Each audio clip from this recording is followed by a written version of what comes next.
Hey, Mark, I caught you drinking your coffee. Can you believe it? Mark drinking coffee out of a tea-stud mug.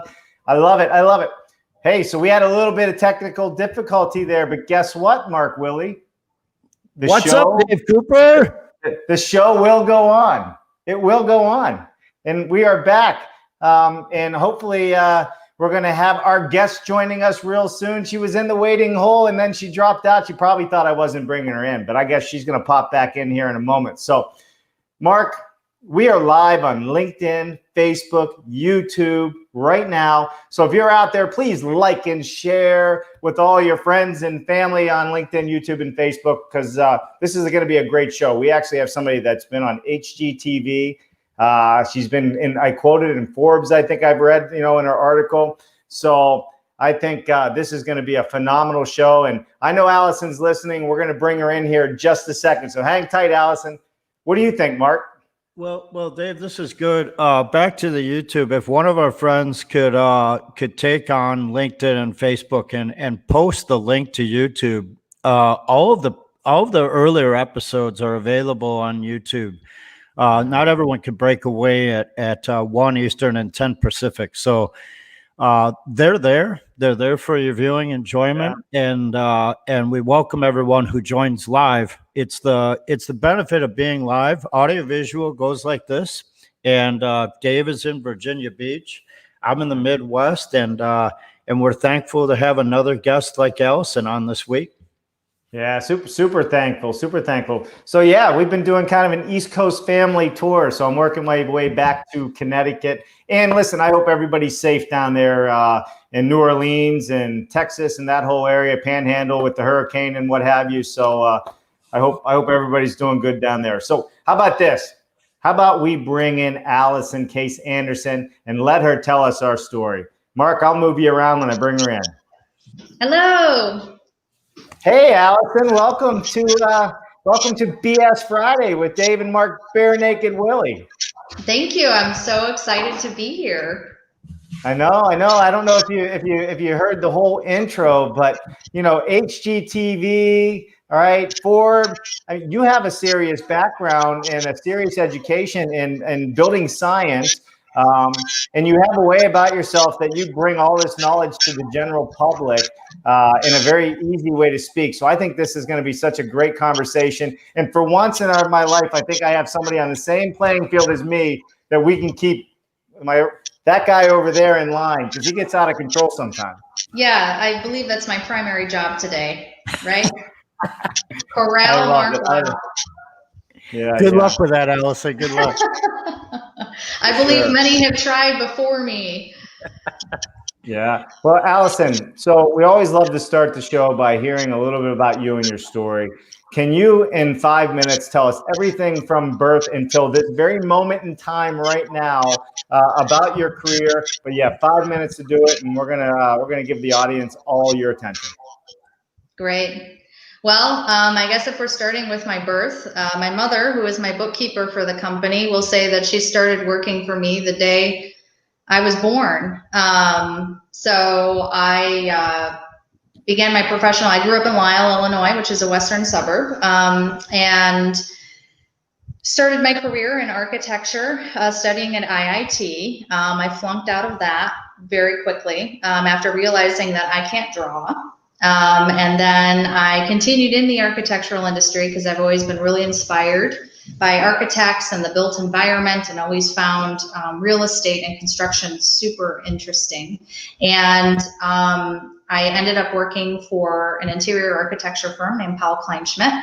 And from there, I went to an architectural engineering firm that was doing a lot of institutional work, higher education, hospitals, and they were very, very good to me as Primera engineers in Chicago. And ultimately, I decided that I wanted a little more tangibility in my life. And like every American in the country, I wanted to flip houses because I thought that was a surefire way to make money and have a really rewarding life. And so that's what I did.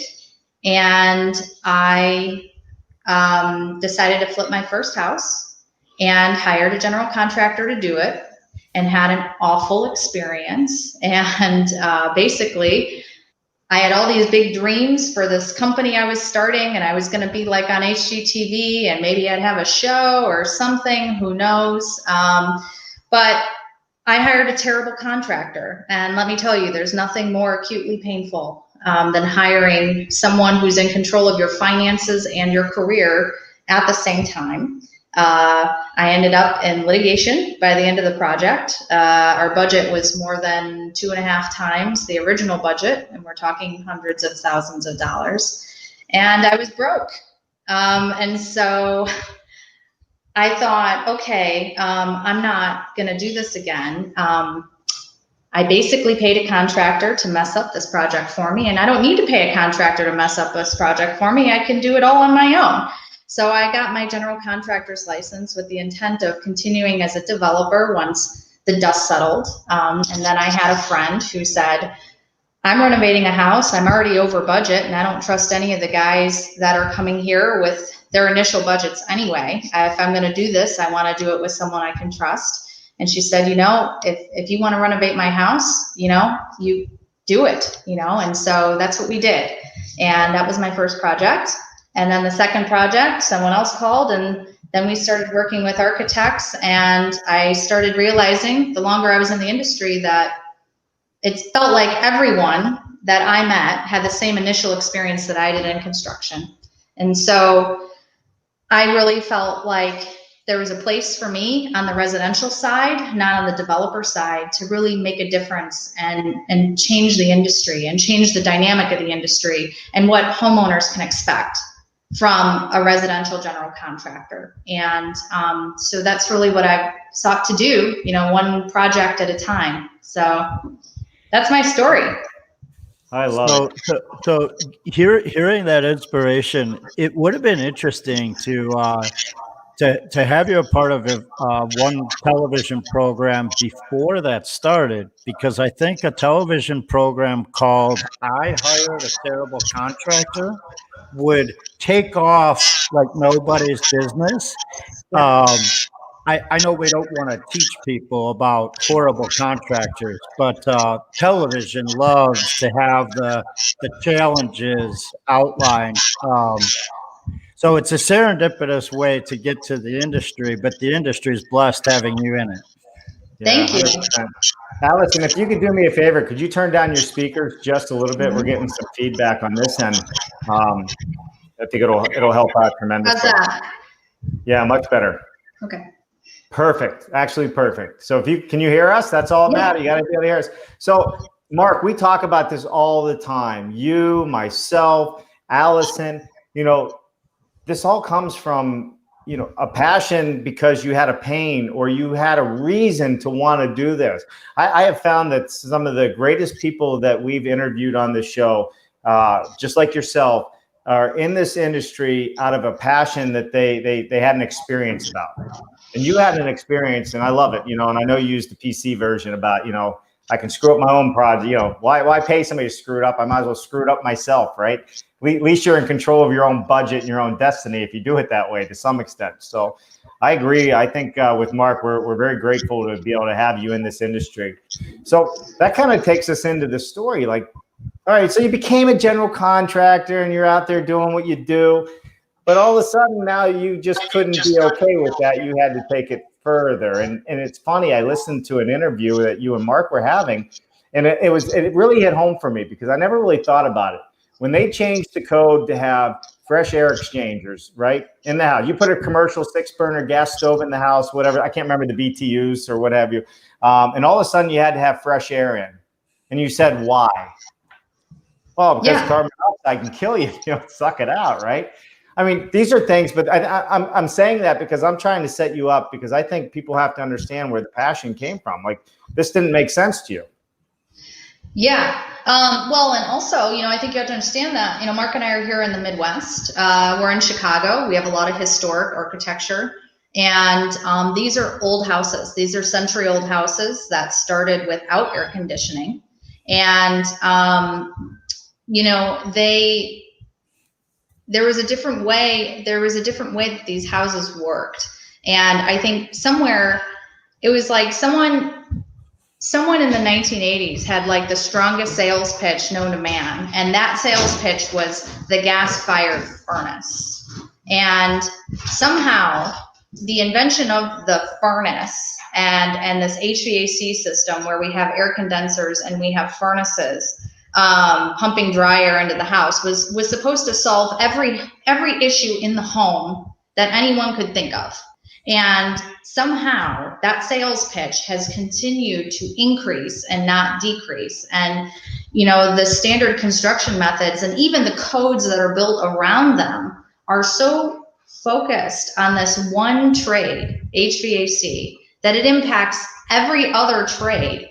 And it took me a while to figure out, like, why that was, you know, because it's like, okay, we have an issue with the windows and we're talking about the HVAC. We're having an issue with the plumbing and we're talking about the HVAC. We're talking about the floors and we're talking about HVAC. I'm like, I'm so tired of hearing about the HVAC, you know, like my HVAC guy, you know, they're not even that nice, you know. I feel like, why are we so concerned? Why is it the focus on everything? Right. And I think it's just that we got this, you know, it's like, maybe it's an American thing. It's like we, you know, problem solution, you know, and how can we make this solution apply to every other problem, you know, right, that we have. And so I was really looking for a better understanding and a better way of, you know, doing business, because it's like with the HVAC, it's not a solution to every problem. And in my opinion, for every solution it provides, it creates another problem. And now we're starting to have real problems. Now we're starting to have safety concerns and ventilation issues, and the houses are getting more airtight, but they have no way to breathe. And, you know, I think the industry, especially for homes, needs to get to where the house is working for itself and we're not relying on equipment to support the house so much, you know, because I mean, everyone knows it. When your furnace goes down, when it's 90 degrees outside or when it's the middle of winter, it's something that is immediate and painful. And the reason it's immediate and painful is because the house doesn't know how to survive without that equipment.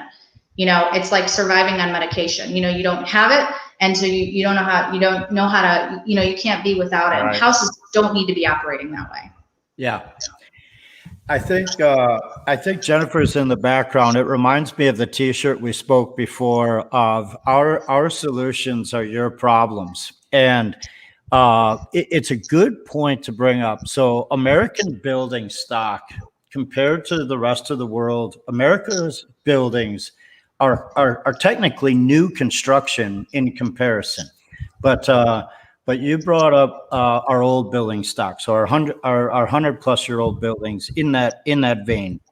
They did not have MEP, right? They did not have it, and the fresh air they had was because we had no insulation either, and our buildings were leaky. So our homes were our ERV, right? They were bringing the fresh air in and out. So now we have all these modern techniques and materials that are making the tighter buildings. And then you have this unbelievable thing, like you said, the gas force furnace, and it's delivering heat, it's combusting in the space. But what are we doing for continuous fresh air? What are we doing to provide that healthy environment so when there is no power, we don't have these sways in heat to cold and cold to heat as well, like you mentioned. Great point, Allyson. Yeah, and of course, you know, it's all circling back now with COVID, because now we got the kids going back to school. Now all of a sudden everybody's wondering, like, well, what is my air quality? You know, and sometimes it takes a big event for people to hear what we're thinking about as contractors, because at the end of the day, it comes down to price, you know, and this is, you know, this is always the thing, you know, with construction and pricing and what things cost and can we do it for less. And, you know, a lot of those costs end up being around utilities, and that's really the wrong place to cut your costs, you know, and to really think. For people About that say at the end of the day, it comes down to price, that price is inclusive in operation and maintenance and durability. So at the beginning of the day, it starts with the conversation of health and comfort. And if your contractor doesn't use those words, you might want to be a little leery, like a lot leery. That was my gentle nudge. But you know what? That's gonna be probably 80% of the contractors out there. I don't think there's a whole lot of contractors. Yeah, all right. Well, I'll go higher, but I don't really know the stat, but my guess is it's definitely much higher. And I think that's a really big issue, because this isn't a small undertaking to get this education done. This is every small town and throughout America education that has to happen on a very large scale. And you're absolutely right. The education that starts, and gladly it's starting to happen within some of our educational systems again, and teaching these things and bringing these contractors the understanding and the value of how to incorporate the cost of this equipment into the overall value to the customer, right? I don't use the sales pitch, the value to the customer. What is the end value of what I'm going to give you? What is your investment in your home going to save you? And I think that's the conversation that needs to be had more and more often. And I wish there was just an easy way to hand somebody to a customer and be like, look, if you do it my way, this is what you can save. Yeah, well, I think the issue fundamentally is that, contractors are fighting with HGTV constantly. We're fighting with the pricing of HGTV. We're fighting with the timing of HGTV. Everybody thinks they can do everything for, $30,000. And they don't understand that, that's the price of maybe one thing you're going to do if you're doing a substantial renovation. And the reality is that as long as the client feels like they can get the same thing for less, the contractors are not going to change, because the contractors need to survive. And so they're coming in and they're going to give a low price. They're going to give an option for something lower. And that makes it really, really difficult for a qualified contractor like myself to overcome, because now I'm arguing with the client. And so I think what needs to change is that the clients need to become more educated. The clients need to be the driving force behind the need for healthier buildings. Because you just can't rely on contractors who have to survive for a living to come to it on their own and start coming in at higher prices and believing that they're going to get hired, and I think that's the real challenge. Yeah, for sure. I know I saw Mark and Ray jump in. Hey, so the HGTV thing, I have been saying that for years. We're all fighting HGTV, just like we're all fighting Apple and all these other companies that are so good at brand marketing and websites and how do you stand out and how do you be different in the world. It's just two different battles. But with HGTV, you're right. They don't see all the behind the scenes stuff that's happening. They're only seeing the money the homeowner put in, not the $150,000 the network put in to make the show. But also, I think people like with this show, they're also starting to realize that reality TV is a big deal, in regards to listening to people. And that's why we do it here unedited, because this is the real conversation. I don't think too many people on HGTV would want to come on and have the conversation with us. And I think that's our job, because this is not television. It's kind of like television, I guess. I would like to say the only thing I like about HGTV is when the people walk into the room and they roll on the floor and then they stand up and the room is magically done. I've tried that, and all I've got is caulk and adhesive on my clothes that I can't get out. Right? Yeah. Or and let's face it, HGTV is lying. They're lying. Look at Windy City Rehab. 2 lawsuits for fraud. They cut corners. They didn't even finish those houses. Yeah. And they, and let's face it, they paid off the city so much that the city was trying not to address the gross negligence of Windy City Rehab, but the community was so pissed off that the city couldn't deny it. It went all the way to the mayor's office. And I'm like, really? And also on top of that, I'm like, really? This HGTV, this is the Chicago female contractor you push forward? Like, 2 middle fingers, come on. it's ridiculous, you know. Two middle And fingers. That's a new T-shirt. I love it. Well, I put this one up because it's pertinent. Can you see George Ryman's joining us? So he said, how many times does HGTV skip forward? ? So very pertinent. And everybody else that's tuning in, we are going to get to you because we are live on LinkedIn, YouTube, and Facebook. And we're always having a good time on BS Friday. We're always learning something. We're also trying to change the way we live, the way we build, and our healthy lifestyles in our homes. And that's what this is all about. And today we have Allyson Case Anderson joining us. So if you're just joining, please hit that like and share button right now. And let's get back to it here, Mark. I think we have a show to attend to and some conversations to have. We have, while you find the next banner, Dave, I'm going to tell my quick little story. The other thing that I like, Allyson, about HGTV is that one guy, Ty, that was on when they, or NBC, whatever the program is, where they move the bus, and he always says, "Welcome home, Johnson family. Welcome home." And gosh, I think when you repeat "welcome home" twice with that flow and cadence, it just makes for a wonderful free manufacturer donation commercial, right? It's amazing. So yeah. Welcome home to your leaky piece of crap. Welcome home.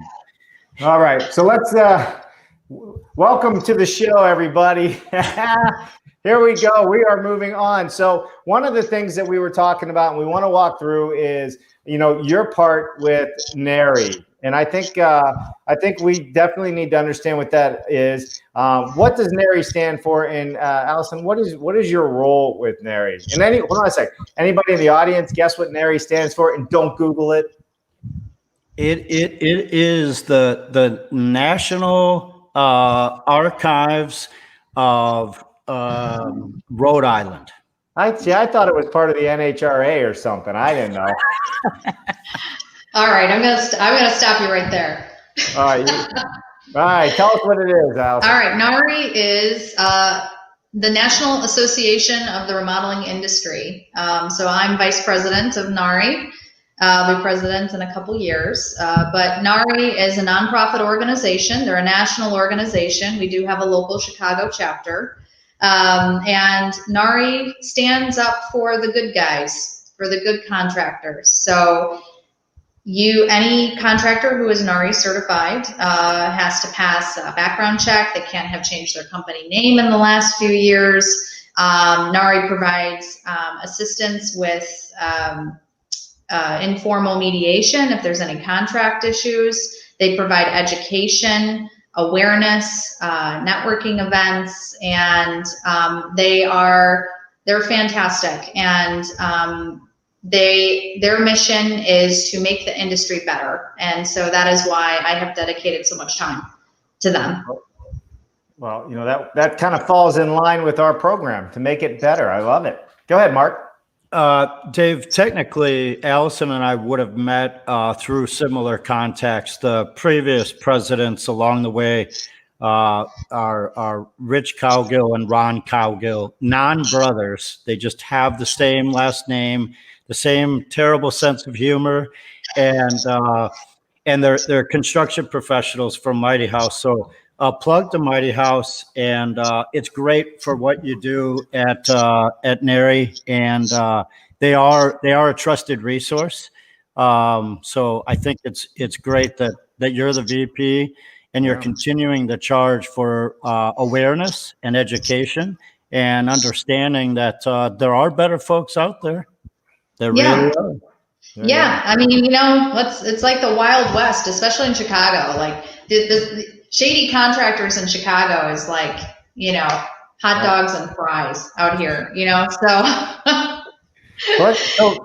you're right. So let's kind of jump into this a little bit, Allyson, right, with NARI. So what is, you know, one of the things that I was listening to when I was listening to your interview is, you know, what is the missing contractor and client relationship, right? So here you are, and let me just frame this one more time, right? You're going to screw up your own job, so you might as well be your own general contractor because you had a bad experience. Then you decide, this is important, because then you decide, all right, well, now I'm going to become my own general contractor. So you become a general contractor. Now you're one of the heads at the National Association of Remodeling Industry, right? And it's going to go even further than that when we talk further. And you just keep going further and further and further. Will it ever end? No. So that's what I want to find out. So what is the missing contractor and client relationship side of this? Because that's something that you have a really big focus on. Yes, I stand firmly against the race to the bottom. And this is what I'm trying to change. All contractors are not made equal. And at the end of the day, the fundamental decision, it's okay to have a budget. It is perfectly fine to have a construction budget. But it's not fine to have an unrealistic budget and to find someone who is going to tell you that they can do your job for that budget, because that is what is creating the nightmare for the good guys. So I am here to advocate for the good guys. I am here to try and change the construction industry one project at a time, one contractor at a time, and to get the industry as a whole to change its dynamic. And the only way we can do that is through education, and also by sticking together. And so that is why I keep pushing, because when I started, I didn't know who I was talking to. I was just like, oh yeah, this guy's going to do it. He's going to do the same thing as the other guy who's twice the price. I should have hired the guy who was twice the price, because he was right. That's very valuable. And he gave up the job. You know what I mean? And that's really the issue. It's like the contractor client relationship, needs to be focused more on incentives. And I think this applies to any industry, but when you're in a negotiation, you need to think about the incentive of the person you're talking to. If you come to me and you say, Allie, your price is $500,000 and I really want to do this for $425,000. And I have another guy here who said he can do it for $400,000. If you can't do that, then I'm not going to be able to give you the job. And my response is, it's $500,000. What's my incentive to do that? Right. It's because that's the price. And I can't do it for less than that price. And I think if we can just shift, I think it's a minor shift, and I just think that, like, homeowners in general, they're nervous. They don't want to be had. They don't want to be taken. They don't want to pay more than they should be paying. But I think they need to change the dynamic, because until they change, these low bidders are going to come in and they're going to get screwed, just like I did, and at the end of the day, it's like, right. It benefits everybody. But if we don't change it, then homeowners are going to start doing what they can control. This idea that a contractor comes in and you have 350 and they assume you have 700 is common. I mean, this is common, no big deal. You have 350, you have 700. That's a big swing. I saw it happen this year. If a pizza costs $25 and you have $15, you're getting cardboard and dough, right? Yeah. And that tastes like crap. So the $25 pizza, man, it's got cheese, it's got Italian sausage, right? It's got the peppers.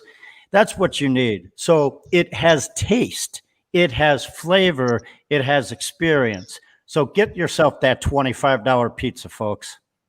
Yeah, and treat your contractors like your allies. I mean, the reality is, if you talk about incentives, if I have a client who walks up to me and says, Allie, I really want to work with you, and you're my gal, and let's do this process together, you're going to get a great price out of me, because I'm going to be loyal to you. If you walk in and you're like, oh, you're one of 4 bidders, and I'll decide how I feel or whether or not I have the integrity I think I do at the end of this process, you're going to get the price, the average price, and it's the whole thing. And contractors are not car mechanics. No offense to car mechanics, but you know what I mean? It's not the same thing. A car mechanic, you want to replace your spark plugs, and you have what, there's 10 cars to choose from. Well, Contracting is not the same way, especially custom. You know what? I think here's the interesting part to this is, like I know in my state of Connecticut, I don't know what it is now. I think it's less than $200 and I can have a general contractor's license and be a new home builder. No education, no training. You don't need any of that. I do, Florida, I know has a very stringent, you got to take a test and study. So I think, the education side isn't just on the consumer and how to accept the proper bid. I also think it's on the general contractor side, because we don't want to make it hard for people to be contractors in general, because there's a lot of apprenticeships out there that have grown up in the industry and they don't need a formal education. They learned how to do it just like you learn and I learn, and you have mentors. But I think also part of this is that education, and that's kind of what you're doing with all this other education. You're kind of putting yourself out there so you can be an expert. And we talk about this, on Increasing Influence, our other show, all the time. You have to keep going after it, and you have to keep studying it, and you got to keep pushing it, and you got to keep pushing it. And when you don't think people are listening, you got to push it more. And that's kind of what I'm hearing here. And I agree with you. I think shopping low bid's always a bad idea, no matter where you're at, in my opinion. But I think at the same time, there's a bigger industry problem that we have to look at. Yeah, well, and I'll put it to you this way. To get a general contractor's license in the city of Chicago, you fill out a form. Yep. But the only thing you really need, aside from your $300, $500, is insurance. It's the insurance company. Right, the city wants you to have insurance. They don't want you to have experience. That is the priority. Yeah, for sure. Which I think says a lot about the industry. And and it's like, and also when you're building a house to code, that is the worst house you are allowed to build. The minimum. That's the minimum standard. Absolutely, right. It is.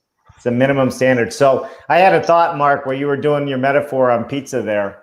I need a Mark's metaphor banner. So everybody's scrolling through. They know they're going to get some wise wisdom about the right pizza to order at the right time. Hey, all right, let's hop into saying some hellos. We got some people joining us. What do you think? Sound like a good idea? Perfect. Hey, good old Shane McNutt calling in from Ohio. What's happening, Shane from Nudo? Great person, man. Love Shane. George Ryman. Well, it's BS time. Good morning from hot Phoenix, Arizona. Good to see you, George. Shorefoot Foundations. All right, moving down the road. Jennifer's bannering with somebody. Fresh Air Friday never felt better. Today, welcome Allyson Case. That was nice. Thanks, Jennifer. FYI, Jennifer, that's my wife in the background dealing with things. And then we have Andrew Sealy. Happy Fresh Air Friday from Andrew. Another passionate guy in this industry for sure.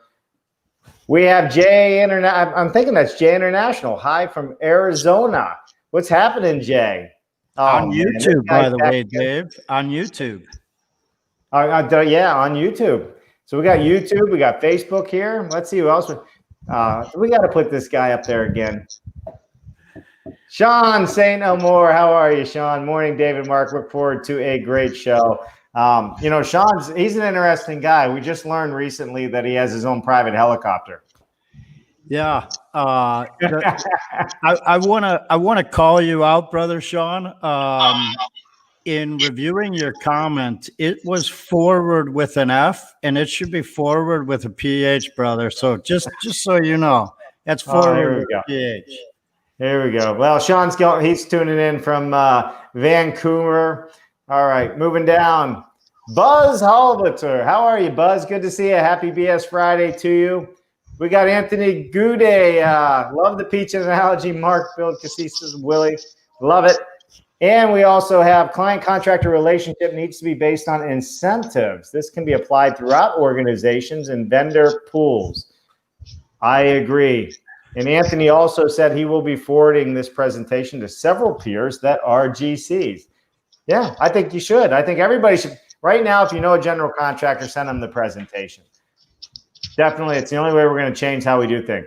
All right, so we got Vincent Harper. So you don't need any education in Connecticut for a GC license. You do not. Now, this is funny, and if this is the Vincent Harper I know, This is kind of cool because this guy right here, him and I served over in the desert together. So he was a combat medic with me. So if that's you, Harpo, let me know, buddy. Good to see you. I'm glad you tuned in, man. Miss you, brother. All right. Jay, yes. Jay International. Got it right. And, of course, we have Joel Hutchins. What's happening, Joel? Splash Modular. Joel single-handedly is going to change our industry. So looking forward to seeing it all come together. So tuning in late, unfortunately. Well, listen, we're just getting started, Joel. Don't you worry about it. Allyson, Joel has kind of an open source platform for integrating design and material supply. Genius fellow. He's not pulling your leg. He is trying to single-handedly change it. But when he says single-handedly, it's going to take everyone's cooperation. Yeah. And once you have a success and you have your product and your platform out there for the assembly and the integration, right, then the next person can go with it versus, hey, I'm going to design the wheel today, right? Like, oh, brilliant. Michelin, Goodyear, right? He pulled it up.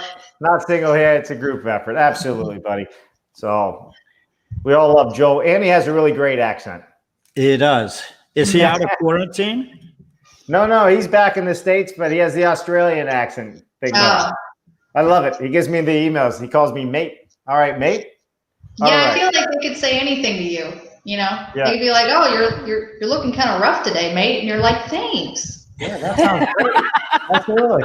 I'm sleeping in the outback.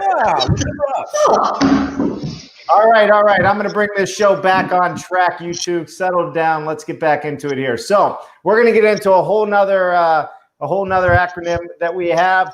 What does CPHB stand for? And Mark, I know you may know the answer to this. I know what the answer is now, but why don't you go ahead and talk to us a little bit, Allyson, and tell us a little bit about how this happened, because this applies to you.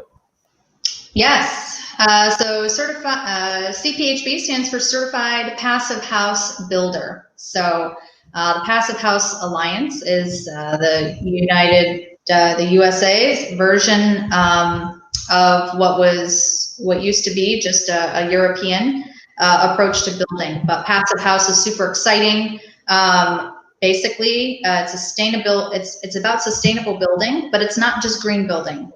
Passive House is about building resilient homes and homes that are going to last and homes that are going to work for themselves and breathe and provide the comfort and the safety that every homeowner needs, but to do it in a better way, in a more efficient way, in a way that's going to last longer.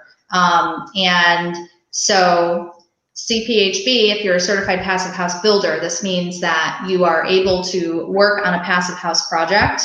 Passive house is a certification process. So if you have a home and you want to build it a passive house, then you would hire an architect and a passive house consultant, and it's a lot more intense. It's a much more intense form of construction, but you do ultimately get a certification that's saying your house is performing at a higher level.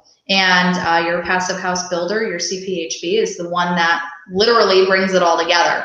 So I'm very excited. I just got my certification last month. Excellent. Mark, I'm going to let you go. I have to say this. I think what people really need to understand is not only your drive and your enthusiasm, but I love the fact, we push to have more women in construction, and this is the reason why. And it's just because of your passion, your knowledge, the education, and it's really important that we keep driving this home. That we're going to go further, faster with more women in our industry, and we're starting to see it pick up. And I know, Mark, you were even saying in Passive House and in your school, it was like 20% female. Yeah. And I think I just want to drive that home because we're getting closer to the end of the show, and I know people kind of drop out. I think it's super important that there's plenty of space in this industry for people like Allyson and other women that we've interviewed and we know. And I tell you what, I have so much fun with it. So thank you. Go ahead, Mark. So building science approach is the basics of Passive House. And Passive House Institute US allows this voluntary standard, right? And so it's the whatchamacallit, it's the modeling that goes in, the planning that goes into a building that is replicated by the team throughout, right? So the fact that this training is here and it's accessible is a very important thing. And I would like you, if you could, Allyson, to tell us how you came to take on this training and that approach to the industry. Obviously, I know the person and the connection, but our audience, I believe, should hear this. Yeah. So it is a funny story in the sense that when I, flunked out of architecture school like a champ, the first job I took when I finally graduated with a business degree was for Powell Kleinschmidt Architects. And my boss at Powell Kleinschmidt was Tom Bowman.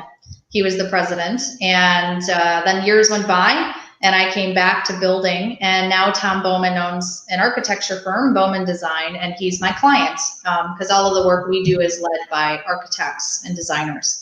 And Tom is a huge proponent of Passive House. I believe he's the chapter president at the moment. And he was the one who came to me and said, Allie, you need to get involved with Passive House. You need to be Passive House certified.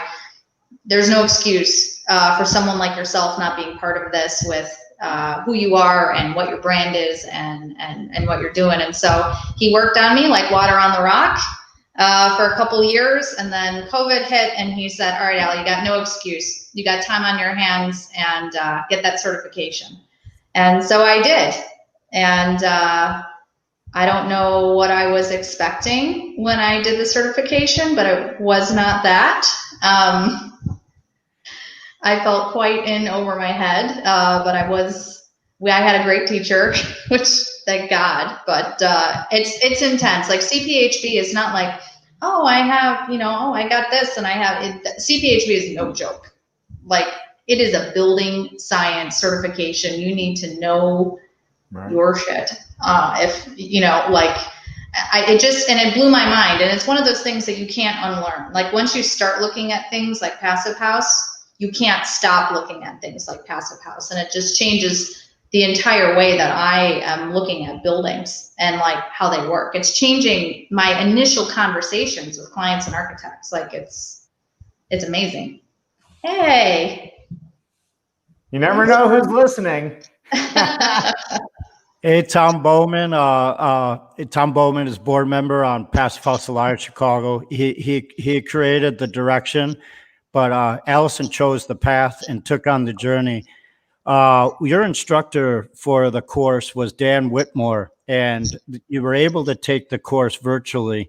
So could you just tell us one of the inspirations and challenges that you've experienced during taking the course virtually?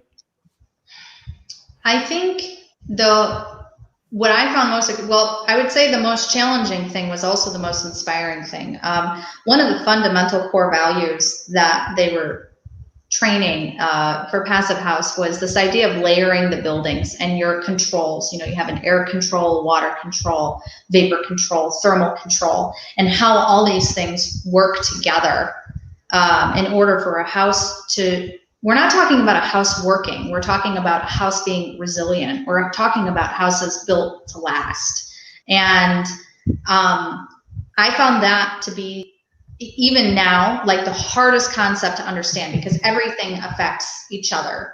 But I also found that the most inspiring because, if I can master that portion of the science understanding, sky's the limit, on what you can do, because then you can look at everything. You can look at technology, you can look at new building materials, you can talk about how houses are constructed, and it all relates to those factors. And you can start making decisions and really just like spinning off on projects, and coming up with like really cool creative ideas.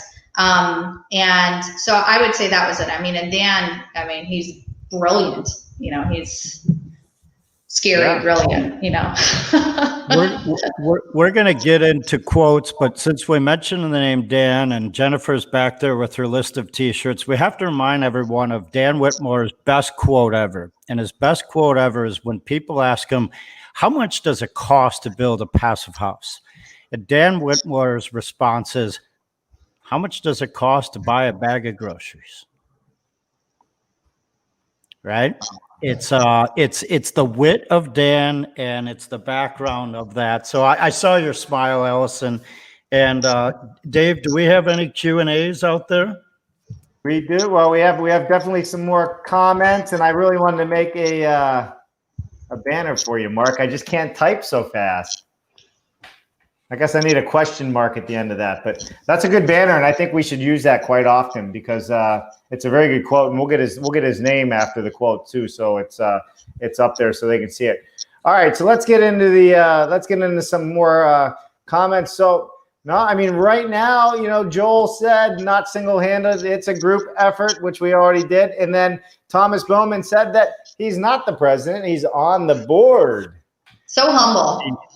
I know it. I love it. Thank you, guys. So listen, if you do have questions out there, please reach out to us. If you want to be educated and you want to learn about somebody who's not just a passive house person, but they came from the boots up, doing their own projects and working, didn't just go to school to learn in science and tell all of us hard workers out there how to do it. She's also a hard worker and has been out here doing it. And I think that's the most valuable thing. And if you're a female watching this and you want to learn from somebody that has passion and gets it and smart, and I think this is the time to tune in and chat. So why don't we get in? I mean, we have a lot of comments. It's amazing, Mark. I'm looking at our stats, YouTube, Facebook, even, I can't get LinkedIn up on my phone for whatever reason. But, we got quite a lot of people tuning in. You must be doing a really good job, Allyson. Well, I am the only one here without a beard on. Oh yeah, well, you got more hair on the top of your head than I do. All right, well, we can go all different ways without that one.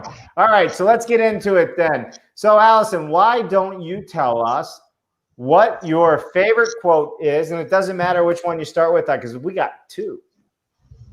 We got two. Well, one of my favorite quotes is from Jimmy Dugan from A League of Their Own, and it's "The heart is what makes it great." And I thought that was one of the best speeches of all time in movies. And it's so true. Construction is hard. It's mental. It's physical. It's the amount of moving pieces that you have to manage in order to pull a project together is, it seems almost impossible if you really step back and you think about it. But when you execute a project and it's so tangible, right? We started somewhere and we ended up somewhere else. And it's the hard that makes it great. If it were easier to do and you were churning it out like Apple iPhones, it probably wouldn't be as rewarding. But this work is why we're crazy. It's why we do it. It's addicting, And so I've always loved that quote because nothing is ever great if it's easy. Yeah. Well, you know what? Hard is why we do it. If it was easy, everybody would be doing it and be successful, and we wouldn't have people not doing it right. So I 100% agree with you there. Awesome. All right. Next quote. This is my favorite one just because it's short, simple, and to the point. Everything before but is bullshit. With all due respect, but, right? I'm sorry, but. It's like, don't say I'm sorry. You're not sorry because you're saying but. Just say it. That's right. There was a movie. You don't need to say, I'm sorry, but I think you're wrong. It's like, just say, I think you're wrong. I hate that. I don't know whether it was a television or a movie show, Allyson, where the guy keeps on saying, with all due respect. And then he goes, but I said with all due respect. Right. I know. It's like, with all due respect, I think you're a lowlife. Like, Is there any respect in that? I mean, not really, It's why, like, when I'm having a hard conversation, one of my mentors, one of the best advice I ever got was bad news first. He's like, you have bad news for somebody, don't lead up to it. Come out with it. He's like, boom, I'm laying you off.